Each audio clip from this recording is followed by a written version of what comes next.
નમસ્કાર વિદ્યાર્થી મિત્રો, આજે આપણે ધોરણ 10 ની અંદર પ્રકરણ નંબર 10 વર્તુળ વિશેની વાત કરવાની છે. અને પહેલાના વિડિયોઝ ની અંદર આપણે યામ ભૂમિતિની વાત કરી હતી, જેની અંદર આપણે ટેક્સ્ટ બુકના બધા દાખલા સમાવી લીધા હતા. હવે આજનો આપણો ટોપિક છે વર્તુળ. વર્તુળ જે છે એ બોર્ડમાં 4 માર્કમાં પૂછાય છે. એમાંથી એક હેતુલક્ષી પ્રશ્ન અને 3 માર્કનો દાખલો, ટોટલ જે છે આમાંથી 4 માર્કનો પૂછાય છે. આ 3 માર્કની અંદર જે છે એ પ્રમેય સૌથી વધુ વખત પૂછાય છે. એટલે કે આ પ્રકરણની અંદર મુખ્ય બે પ્રમેય છે અને પ્રમેયની સાથે અમુક જે રાઇડર છે જે પૂછાઈ શકે એવી છે તેના વિશેની પણ વાત કરશું. આમાં જે દાખલા છે એ નાના નાના છે, એટલે કે 2 માર્કની દ્રષ્ટિના છે અને એમસીક્યુ ની દ્રષ્ટિના છે. એટલે દાખલા જે છે આની અંદર ઓછા છે, મિનિમમ આની અંદર 7 થી 8 જ દાખલા છે અને 2 પ્રમેય છે અને રાઇટર છે. તો આપણે જે છે આ બધાનો વિગતવાર અભ્યાસ કરશું. હવે આપણે શરૂઆત કરીએ છીએ વર્તુળના અર્ધથી.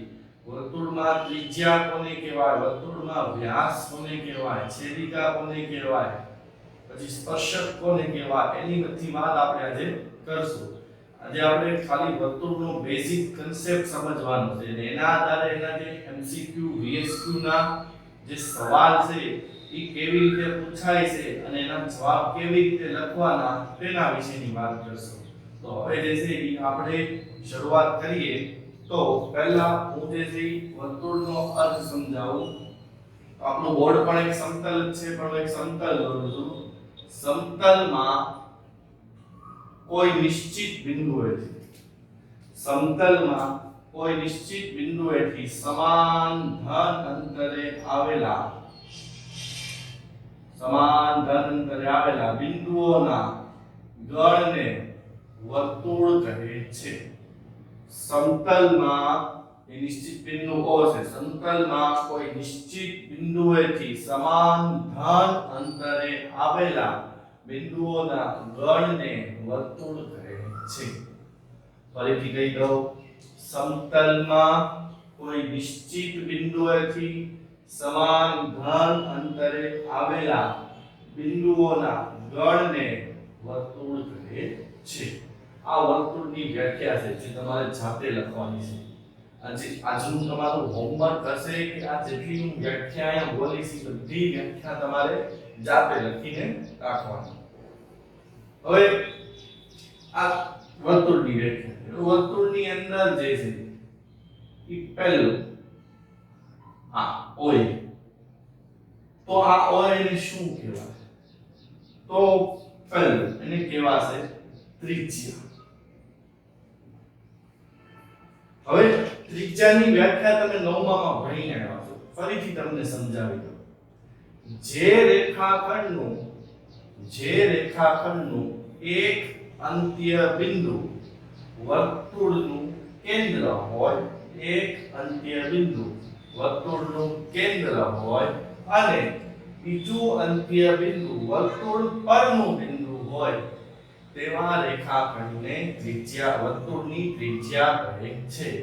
જે રેખાખંડનું એક અંત્ય બિંદુ વર્તુળનું કેન્દ્ર હોય અને બીજું અંત્ય બિંદુ વર્તુળ પરનું કોઈ બિંદુ હોય તો તેને ત્રિજ્યા કહેવાય. એવી જ રીતે આને પણ ત્રિજ્યા કહેવાય.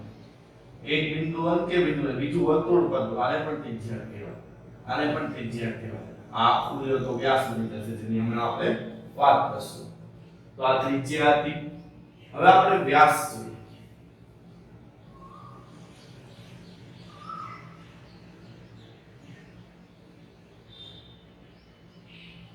તો AB જે છે ને એ વ્યાસ થાય.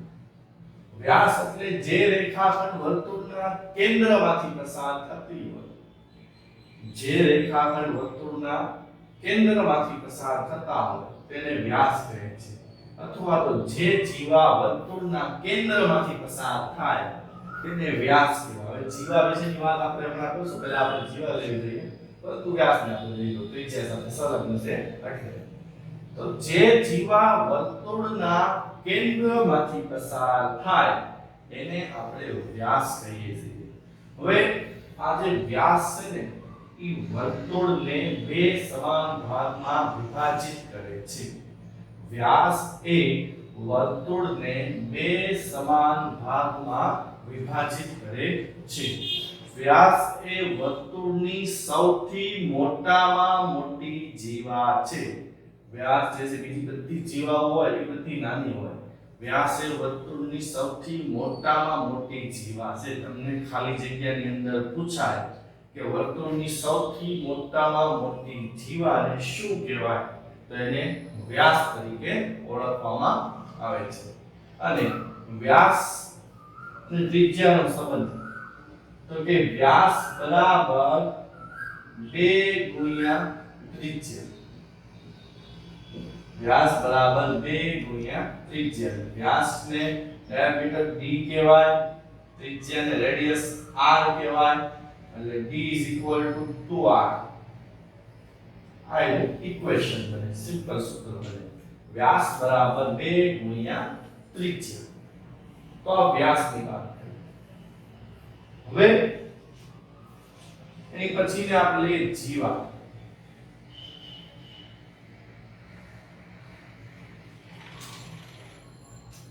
તો આ જે જીવા છે, તો જીવાની વ્યાખ્યા શું બને? તો જે રેખાખંડના બંને અંત્ય બિંદુ વર્તુળ પર હોય, જે રેખાખંડના બંને અંત્ય બિંદુ વર્તુળ પર હોય તેને વર્તુળની જીવા કહે છે. જે રેખાખંડના બંને અંત્ય બિંદુ વર્તુળ પરના બિંદુઓ હોય એવા રેખાખંડને વર્તુળની જીવા કહે છે. આ જીવાની જે છે વ્યાખ્યા છે. પછી જીવા, આને જીવા કહેવાય, આને જીવા કહેવાય, પરંતુ જો આવી રીતે થાય તો એ વ્યાસ બની જાય. કેન્દ્રમાંથી પસાર થાય તો એને આપણે વ્યાસ કહેવાય, એને જીવા કહેવાય નહીં. તો આ જીવાની વાત હતી. હવે આપણે જઈએ નવા ટોપિક તરફ, જે આપણા 10માં આવે છે ઉપયોગી એવા. આપણું બેઝિક હતું.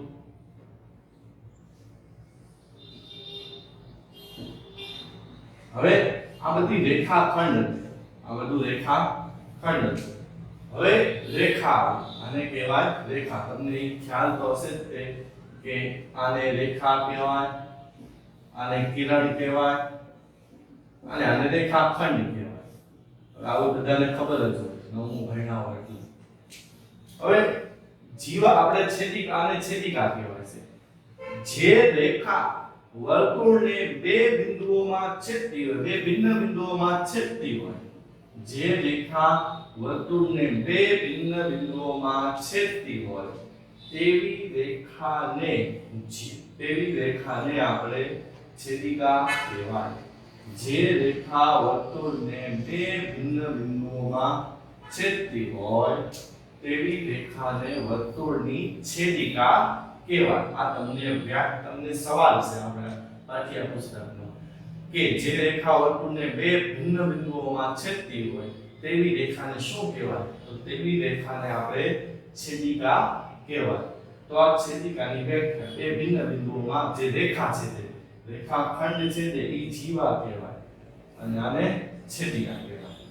હવે પછી છે સ્પર્શક.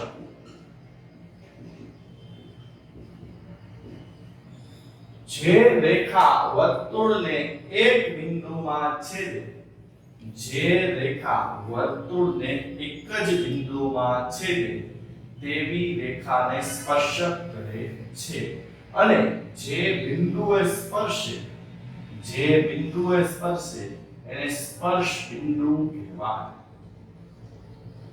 જે રેખા વર્તુળને એક જ બિંદુમાં સ્પર્શે તેવી રેખાને જે છે ઈ આપણે સ્પર્શક કહેવાય, અને જે બિંદુમાં સ્પર્શે તે બિંદુને સ્પર્શ બિંદુ કહેવાય.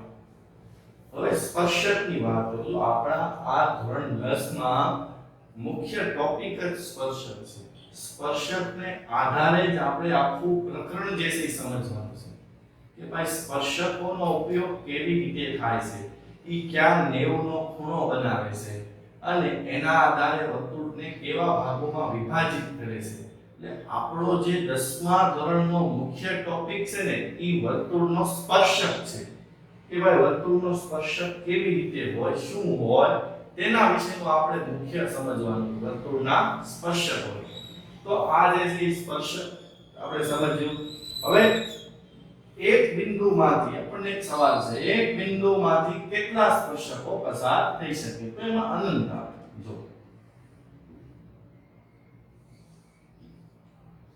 આવી રીતે મેં P બિંદુ દોરેલું, એમાંથી તમારે જેટલા સ્પર્શકો પસાર કરવા હોય એટલા પસાર કરી શકો. તો આપણી પાસે એક સવાલ છે કે એક બિંદુમાંથી કેટલા સ્પર્શકો જે છે એ પસાર કરી શકાય? તો એક બિંદુઓમાંથી અસંખ્ય સ્પર્શકો જે છે એ પસાર કરી શકાય. પછી સમાંતર સ્પર્શકોની જોડ કેટલી હોય છે તો આને સમજાવું. આ સમાંતર સ્પર્શકો એટલે કે એક જ દિશામાં જતા હોય એવી જોડ કેટલી હોય? તો કે એવી જોડ 2 હોય. આમ ઊભા આમ. આ સમાંતર સ્પર્શકો કહેવાય. તો સમાંતર સ્પર્શકોની જોડ કેટલી હોય એનો પ્રશ્ન પૂછે તો આપણે જવાબમાં લખવાના 2. હવે આ જે છે એ વર્તુળની આખી થિયરી થઈ, જે બેઝિક કન્સેપ્ટ જે છે વર્તુળનો. હવે વર્તુળનો થોડો બેઝિક કન્સેપ્ટ આપણને બાકી રહી ગયો. જો આની અંદર આ વર્તુળ કહેવાય, આ વર્તુળનો બહારનો ભાગ કહેવાય અને આ વર્તુળનો અંદરનો ભાગ કહેવાય. વર્તુળ જે છે 3 ભાગમાં વિભાજિત કરે છે. વર્તુળ પોતે, વર્તુળનો અંદરનો ભાગ, વર્તુળનો બહારનો ભાગ. વર્તુળના અંદરના ભાગને વર્તુળનું ક્ષેત્રફળ કહેવાય. આ જે જગ્યા છે ને એ વર્તુળનું ક્ષેત્રફળ કહેવાય. વર્તુળને નો માપ ને પરિઘ કહેવાય અને વર્તુળના બહારના ભાગને આપણે જે છે ઈ આખો જે ભાગ બને છે એ વર્તુળનો બહારનો ભાગ કહેવાય, જેનો ઉપયોગ આપણને નથી. તો આપણે જે છે આખું વર્તુળની થિયરી સમજ્યા. હવે એના આધારે જે છે આપણને 10.1 માં અમુક સવાલ છે તેના વિશેની આપણે ચર્ચા કરીએ. હવે આપણે જે છે આપણા પાઠ્યપુસ્તકમાં રહેલી 4 ખાલી જગ્યાને પ્રશ્ન છે તેના વિશેની આપણે વાત કરીએ. તો એમાં પહેલું છે વર્તુળને કેટલા સ્પર્શકો હોય? તો આપણે હમણાં જોયું કે એક જ બિંદુમાંથી અસંખ્ય સ્પર્શકો આપણે દોર્યા હતા. તો અહીંયા લખવાનું અસંખ્ય સ્પર્શકો.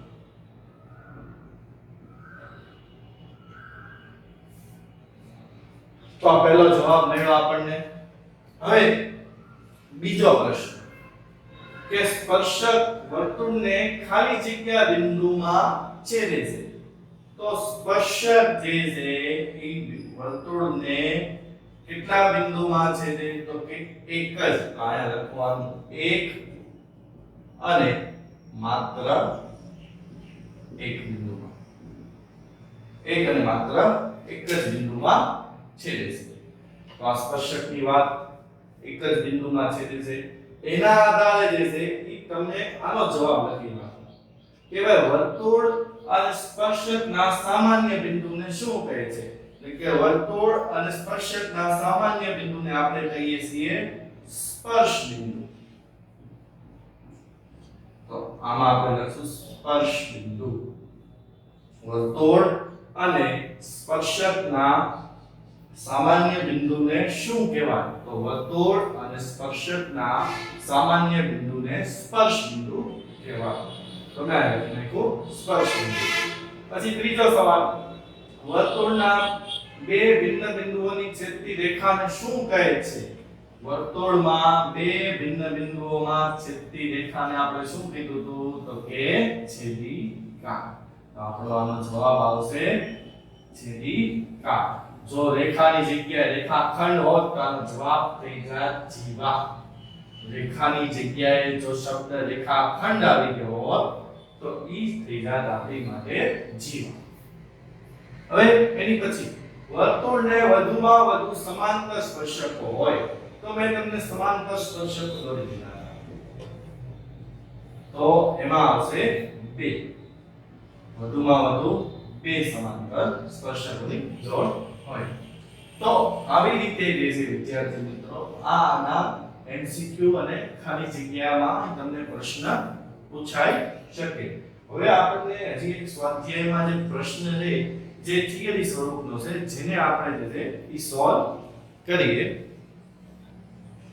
એની પછીનો પ્રશ્ન છે એક વર્તુળ દોરો જે પૈકી વર્તુળના સ્પર્શકો બીજી વર્તુળની છેદિકા હોય તેવી આપેલી રેખાને સમાંતર હોય તેવી બે રેખાઓ દોરો હવે ખરેખર આ શું કરવાનું છે સાવ સહેલો પ્રશ્ન છે તમને આવી રીતે આકૃતિ દોરીને સમજાવું કે એક રેખા L હવે એક છેદિકા એટલે સમાંતર હોવી જોઈએ AB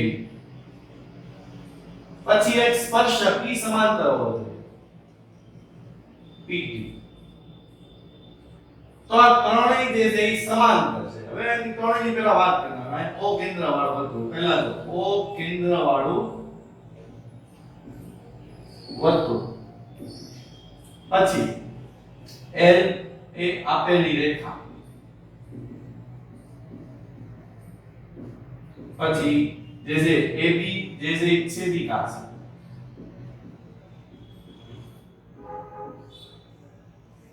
AB જે છે છેદિકા છે અને PT જે છે સ્પર્શક છે